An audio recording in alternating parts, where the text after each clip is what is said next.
Nous allons passer à un exercice qui va vous permettre de rassembler toutes vos idées, d'utiliser vos connaissances, toutes les connaissances que nous vous avons transmises au cours de cette partie sur le Feng Shui Staging. Ce que nous vous proposons, c'est de travailler sur un plan que vous trouverez dans les ressources de l'espace de formation.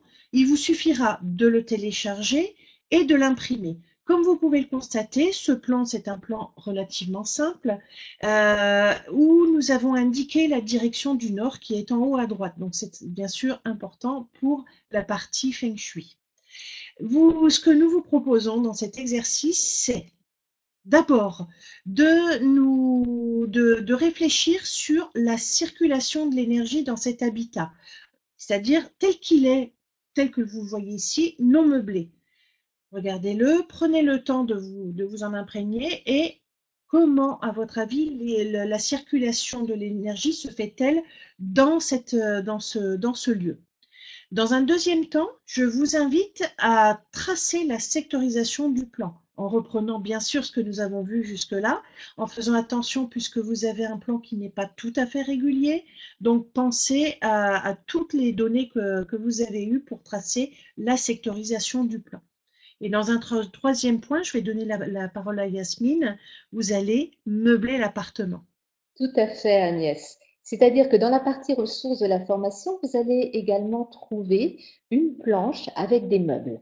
Alors, pour meubler l'appartement, je vais vous inviter à découper les meubles dont vous allez avoir besoin. Alors, vous allez remarquer que certains meubles ont une fonction bien définie. Vous allez remarquer des lits, des canapés, des chaises.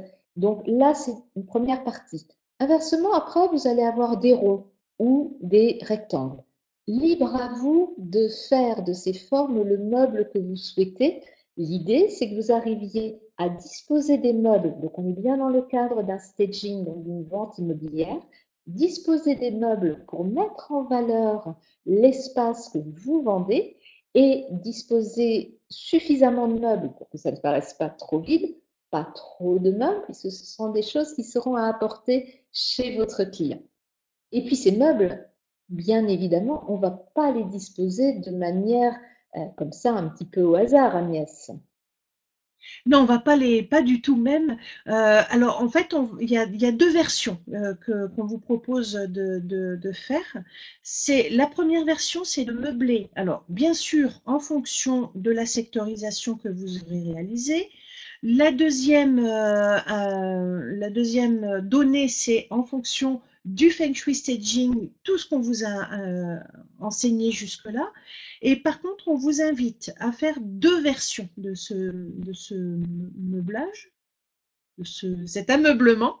La Cet version, ameublement. la version dans le cas où vous avez une jolie vue. Yasmine est en train de vous montrer qu'on a donc la porte d'entrée qui se trouve en bas du plan et de l'autre côté, vous avez une vue. Donc, vous allez réfléchir à un ameublement dans le cas où vous avez une jolie vue. En staging, on vous en a parlé, ça donne quelque chose. Et vous allez faire une deuxième proposition, une deuxième réflexion d'ameublement si la vue est peu Moyenne, flatteuse, dirons-nous. pas flatteuse. Moyenne. J'aime bien ce terme que tu as utilisé, peu flatteuse.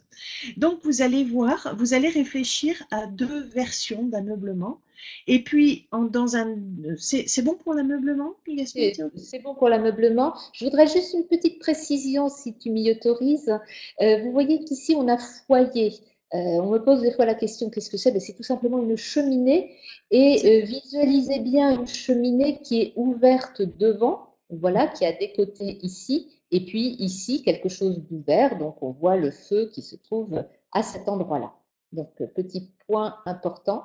N'hésitez pas à prendre le temps de bien regarder le plan, de bien regarder les ouvertures, de bien regarder les sens de porte. C'est aussi important pour la réalisation de cet exercice.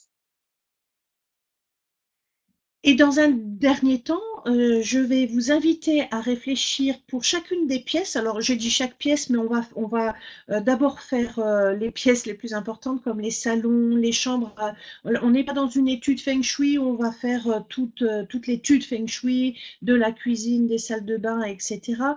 Donc, travailler principalement sur les pièces que Yasmine est en train de vous montrer, le salon, la terrasse, les deux chambres. Et je vous invite pour chaque secteur, pour chaque pièce plutôt, en fonction des secteurs, à imaginer quel objet vous pourriez mettre ou proposer à votre client, euh, quelle couleur, et peut-être, qu'est-ce que j'ai, pardon, je passe, j'ai mis un ou deux objets de décoration et une ou deux couleurs qui seraient adaptées. N'en faites pas trop, puisque nous sommes dans le cadre d'un Feng Shui staging et non pas d'un Feng Shui. Faites simple, et puis pensez bien à la sectorisation, aux éléments, aux aspirations, au secteur de vie et Et, bien au- sûr au staging. et voilà, c'est ce que j'allais dire, et aux trois secteurs essentiels dans le cadre du Feng Shui Staging. Exactement. À C'est à vous de vous. jouer.